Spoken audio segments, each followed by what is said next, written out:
حضرت سفیان ثوری رحمۃ اللہ علیہ بہت بڑے اللہ والے گزرے ہیں۔ حدیث کے اعتبار سے اگر دیکھا جائے تو یہ بہت بڑے محدث تھے۔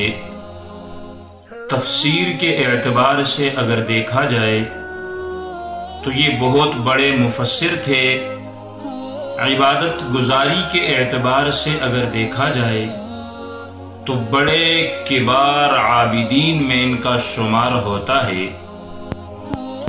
ان کی زندگی کا ایک مختصر ترین سا واقعہ ان کی نجات، مغفرت اور بخشش کا ذریعہ بنا۔ حضرت سفیان ثوری رحمۃ اللہ علیہ کا جب انتقال ہوا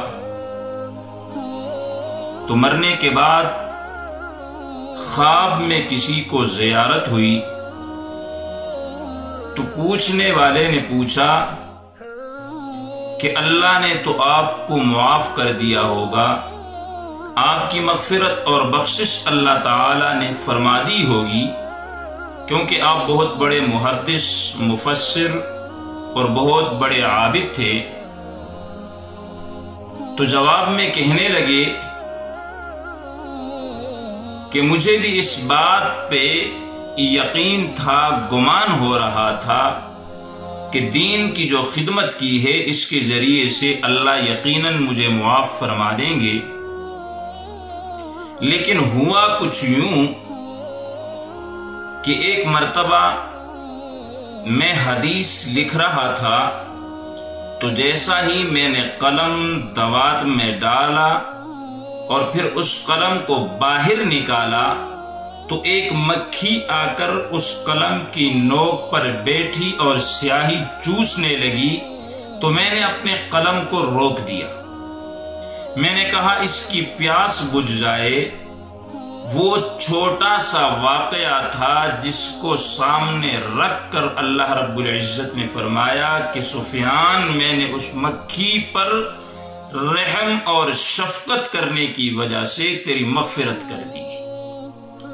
تو کہنے لگے کہ یہ چھوٹا سا واقعہ میری مغفرت کا ذریعہ بنا، تو ہمیں بھی یہ چاہیے، جیسے کہ حدیث پاک میں آتا ہے، آپ صلی اللہ علیہ وسلم کا فرمان ہے جس کا مفہوم بنتا ہے کہ نیکی چھوٹی سی چھوٹی ہی کیوں نہ ہو، اس کو چھوٹی سمجھ کر کبھی بھی نہ چھوڑنا۔ ممکن ہے یہی چھوٹی نیکی کل قیامت کے دن تمہاری نجات کا ذریعہ بن جائے، اور گناہ چھوٹے سے چھوٹا ہی کیوں نہ ہو اسے چھوٹا سمجھ کر کبھی مت کرنا، اس لیے کہ ممکن ہے یہ چھوٹا گناہ کل قیامت کے دن تمہارے پکڑ کا ذریعہ بن جائے۔ تو آئیے ہم بھی یہ عہد کریں کہ ہم مخلوق خدا پر رحم کریں۔ جب ہم مخلوق خدا کے ساتھ شفقت والا معاملہ کریں گے تو اللہ رب العزت کی ذات اکرم، اللہ کی ذات اقدس دنیا کے اندر بھی ہمارے ساتھ رحمت والا معاملہ فرمائے گی، اور آخرت کے اندر بھی اللہ رب العزت ہمارے ساتھ رحمت، شفقت اور کرم والا معاملہ فرمائے گی۔